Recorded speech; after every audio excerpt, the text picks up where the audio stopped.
Hi there everybody, Richard Film here and welcome to another Richard's Rock Rambles. So we're carrying on looking at albums that have turned 50 in 2026, going all the way back to 1976 in fact. And quite a mixed bag again. We're going to start off with a band from Canada, and that being the trio Rush. Yes, Alex Lifeson, Geddy Lee and Neil Peart, or Peart, whichever you prefer. And this was their concept album, one of their one and only, I think no, Clockwork Angels many years later would also be a concept album, and Caress of Steel in parts, I think.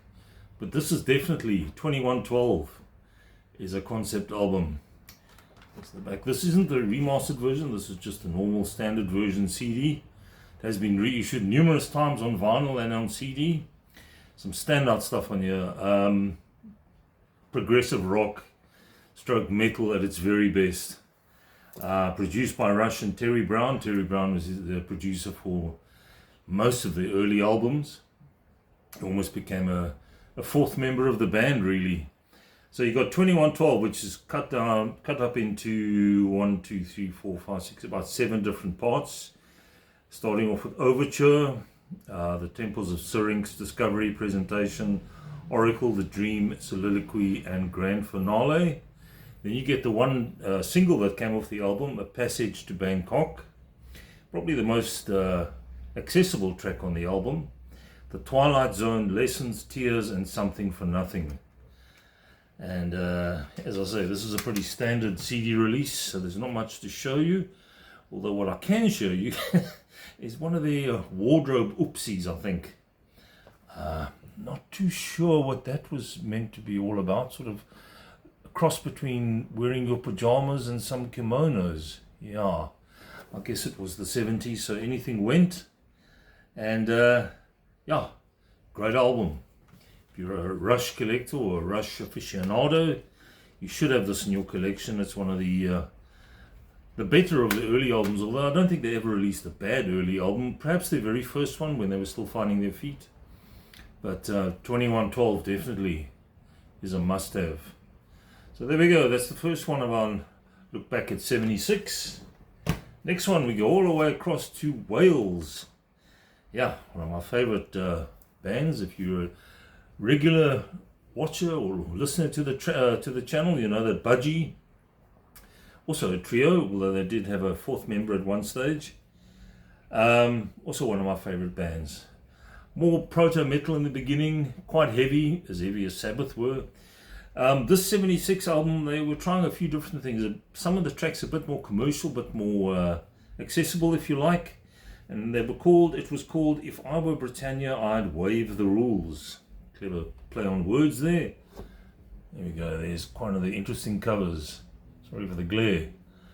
Now the flying budgies out in space, of course, as one does have. Annan Again, If I Were Britannia, I'd Waive the Rules. You're Opening Doors, Cracktor and Bureaucrats. I love some of the titles of these songs.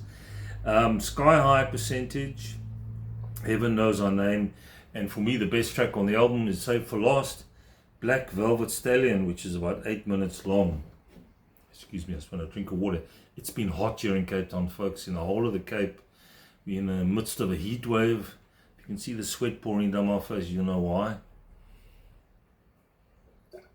Dams are down to 51%, so yeah, it's been fun times. Anyway, back to Budgie. Yeah, not as heavy as some of the early albums, but still a great production on here. And Burke Shelley, of course, the guy, if you can see there, looks like somebody's granny, or Burke Shelley on bass and vocals. Tony Borge on guitar, and the drummer at this time, because I mean these guys would change drummers quite often. Let's see if I have anything I can tell you. You know, sometimes these things don't say who the drummer was.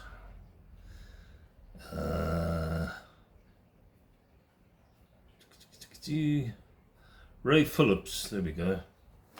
There's a couple of photographs on the inside. So Ray Phillips is the drummer. And I think the early drummer was, I can't remember his name, but as I said, they've changed drummers a few times. Burke Shelley being the main guy, the songwriter, got that high-pitched vocals, very similar to Geddy Lee from Rush, in fact. Very similar, so that it's quite funny that I started off with the two higher-pitched vocal albums for you. But there we go, Budgie, If I Was Britannia, I'd Waive the Rules. Another essential from 76. Now we go down under to Australia. AC/DC, Dirty Deeds, Done Dirt Cheap. Of course, this is the early lineup with Bon Scott still on vocals. And there's the cover. And this is actually one of the remasters, the AC/DC remastered. But you know, the one thing about these remastered, which I kind of like, is it's just been remastered. There's no bonus tracks or anything on here. And I think it's because sometimes these bonus tracks and whatever that get put on albums were never meant to be on the albums in the first place. But that's just my opinion. Sometimes it works, sometimes it doesn't. But this is just the original album. I must say the remastering on these things is really good. Nice packaging as well. Get some cool photographs. There's the CD. I can show you at the back. There's Angus and Bon. The late Bon Scott. One of rock's saddest losses. And let me just see if there's anything else I can show you. There's a couple of great shots. There's Bon again. Malcolm Young. Angus Young. There we go. Some live shots. Cliff Williams, I think, was the bassist. Phil Rudd, of course, on drums. Tells you the whole story. There we go, yes. Produced by Vander Young for Albert Productions. Dirty Deeds Done Dirt Cheap, the title track. Some great lyrics about, getting rid of people. Love at First Feel, Big Balls, which is kind of a jokey song. The Rocker. Problem Child, which was a hit off the album. There's going to be some rocking, Ain't No Fun, Waiting Round to Be a Millionaire. And then that slow blues track, which I really dig. It's got some great bass work as well. Ride On, and then Squealer finishes the album off. And as you know, with AC/DC, nothing too long. I think, you make a 6-minute track. That's the blues. No, that's Ain't No Fun. That's 6 minutes. Ride On is 5 minutes. But the rest are 2, 3. Sharp and to the point from AC/DC. And like I said, there's another shot of the two guys, Angus and Bon. So I want to see who the bassist was on here. I don't always say who plays what, which doesn't help things. In my memories of a bit shot. I think it was Cliff Williams.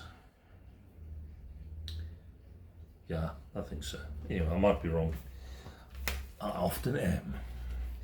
But there we go, that's an age thing, folks. AC/DC, Dirty Deeds Done Dirt Cheap. Great album. Second to last one I want to chat about. Another sad loss in the rock world, Tommy Bolin. Of course, he would have to fill in the very big shoes of Richie Blackmore in Deep Purple. Played only on one studio album for Purple, and that was Come Taste the Band.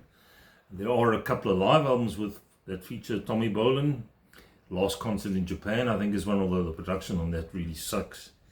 But he definitely had his own style, and he was a monster on the guitar. I mean, this guy had so much talent. Died at a very young age, drugs, of course. And prior to Deep Purple, of course, he was with the James Gang, played on 2 albums, Bang and Miami, for that band.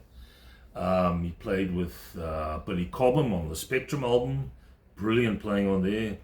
Alphonse Mouzon, he was part of that. He also had his own band, I'm trying to remember the name now, right at the beginning. But regardless, such a talent. And he really shone on that Come Taste the Band album from Purple, which I have previously mentioned here on the channel. But this is his second solo album, and sadly his last one in 76. I think he passed away shortly after this was released. And it was called Private Eyes. And there's old Tommy looking rather lecherous there with those 2 ladies. And so what is the style like? Well, it's not Deep Purple, that's for sure. There's a bit of funk, there's a bit of, he was a great funk artist, him and Glenn Hughes within Deep Purple, but he had his own style, of course. Bit of jazz, bit of rock. And he's a great vocalist too. Not a lot of people know him for his singing, but I think it works really well here. So we start off with Busting Out for Rosie, which has got a really strange beat to it, kind of an offbeat track that. Sweet Burgundy, which is a mellow track. Post Toasty. Shake the Devil on side 2 is a great track with a nice riff. Gypsy Soul, Someday We'll Bring Our Love Home, another slow ballad type track. Hello Again, also quite mellow. This is rather a mellow album. The previous one called Teaser, which is probably my favorite of Tommy Bolin, had a little bit more balls to it. And the last track on here is You Told Me That You Loved Me, produced by Tommy Bolin and Dennis McKay.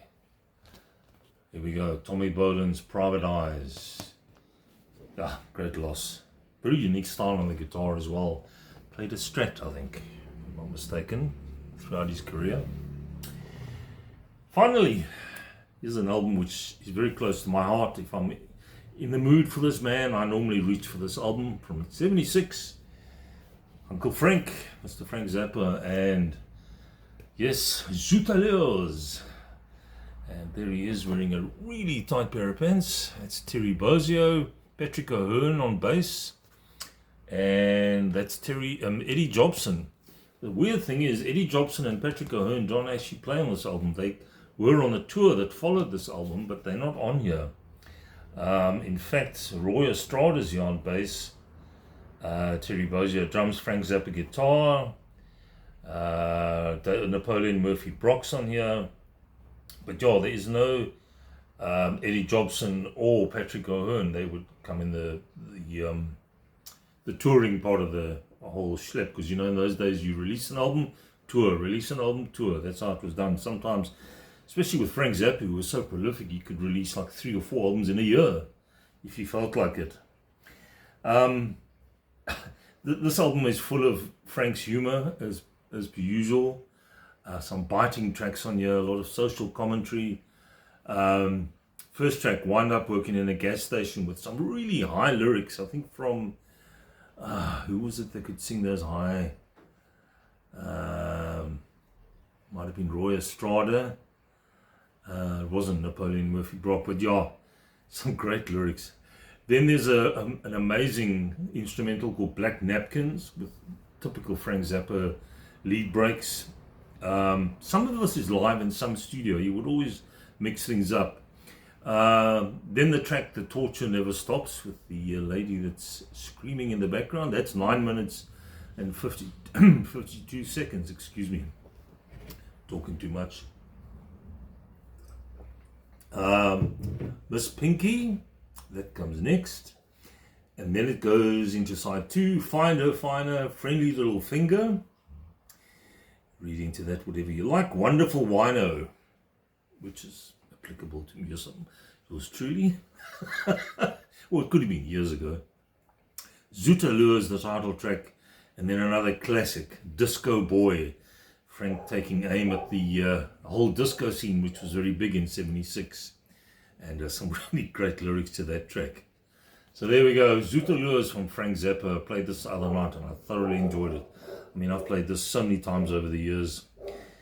This was originally bought from Waldmuller Center, Claremont, here in Cape Town, this was probably one of the very early musicers. An awful center. The look was just bad. And I actually don't remember this musicer, and I worked for that company for a number of years. Anyway, that's a bit of an aside. So yeah, great Zappa album if you're a Zappa fan and you don't have it in your collection. It's a must-have. I think I'm going to do 1 or 2 more of these albums that have turned 50. There's quite a few more that came out in '76 that were really good. So that's what we'll do next time. We'll dive back into it. Take it easy, guys. Please, down below, any comments from anybody, please say hello, give me a thumbs up, and if you haven't yet, please subscribe.